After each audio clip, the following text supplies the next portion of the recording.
And I call Stuart Stevenson, Minister. Thank you. And I think it has been interesting, although the final remarks from the Labour benches, Presiding Officer, have, I think, created a shared sense of mystification among the other political parties here, because suddenly we seem to hear the Labour Party arguing for a derogation scheme. There is more joy in a sinner who repenteth, etc. If repentance is what we actually heard.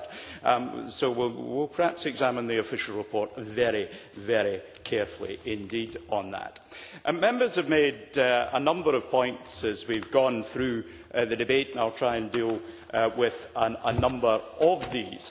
Let me just point to some of the issues around fuel duty derogation. It is, of course, a matter which engages the European Union, and therefore is a matter that the UK Government needs to represent Scotland's interests. But I also make the point that it would be representing the interests of rural areas throughout the United Kingdom, and we would be equally pleased to see other places having that benefit. Elaine Murray made a number of remarks. She, in particular, said that the tax on fuel was income generating. Indeed it is. It is probably one of the areas that's keeping the fragile economy of the UK afloat, with fuel duty currently sitting at 54.19 pence per litre. We can see the sort of scale of revenue that there is. And of course there's VAT on top of that. And of course that raises a rather interesting little question. If there's VAT on top of that, and the prices are higher, then the VAT take is higher. Now, I've done a little back of the envelope sum, and I'm quite happy to have someone tell me that my sums are wrong, but if there's a 20 pence difference in price, then the increase in VAT take, curiously enough, happens to be almost exactly the 2.4 pence that we require to put into the system under the derogation that the Liberals are talking about in the motion. So the question, therefore, is the people who are collecting the extra tax that there is on rural communities through the existence of a higher price are precisely the people who have that extra money to feed back and reduce the prices. And that is precisely why we cannot allow Westminster off the hook, because they are getting the financial and fiscal benefit of higher prices through the tax system.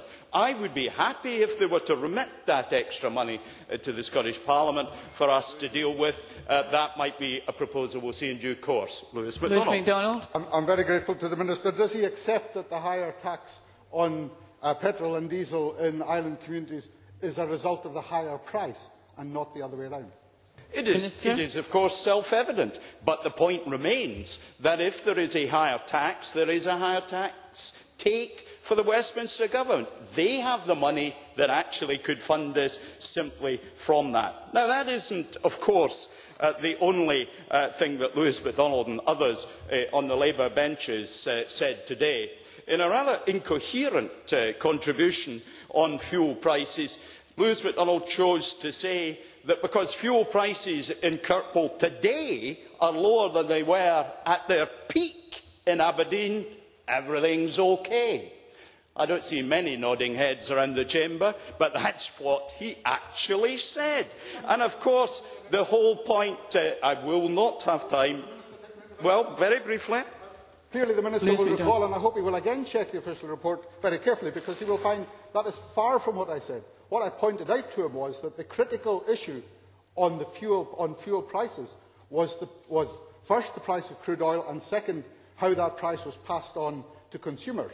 The price for consumers right across Scotland is a good deal less now than it was a year ago. Surely that is the critical point, and therefore the issue of differential price is one that he and his devolved government ought now to address.